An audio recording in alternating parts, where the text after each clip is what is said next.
Adam and Eve lived together happily for a few days.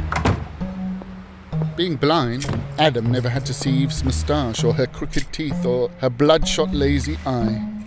And being deaf, Eve never had to hear how stupid her husband was, how arrogant and unreasonable and fundamentally gross. It was good. One day, the happy couple learned of an apple that could cure all ignorance.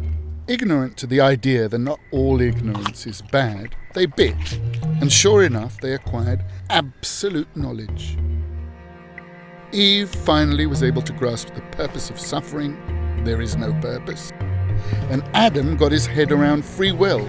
Depends on how you define your terms. They understood why they knew plants were green, and where breezes begin, and what happens when an unstoppable object collides with an impenetrable wall.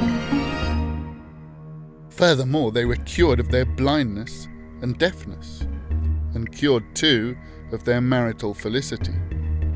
What, each wondered, have I gotten myself into? First they fought, then they despaired, then they threw some things. Then they argued about who owned the pieces. It was bad. They hollered at each other from the opposite sides of the garden, to which they had exiled each other. "You're ugly! You're stupid and wicked!" Privately, they prayed for God to give them back their deficiencies. But he refused them, or ignored them, or simply was never reached by their prayers, being deaf and blind himself.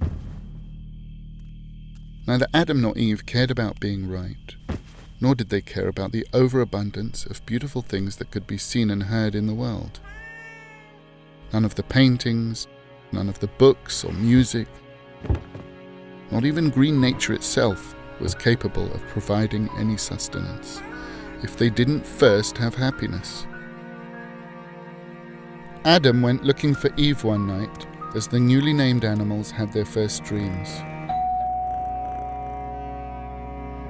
Eve saw him and went to him.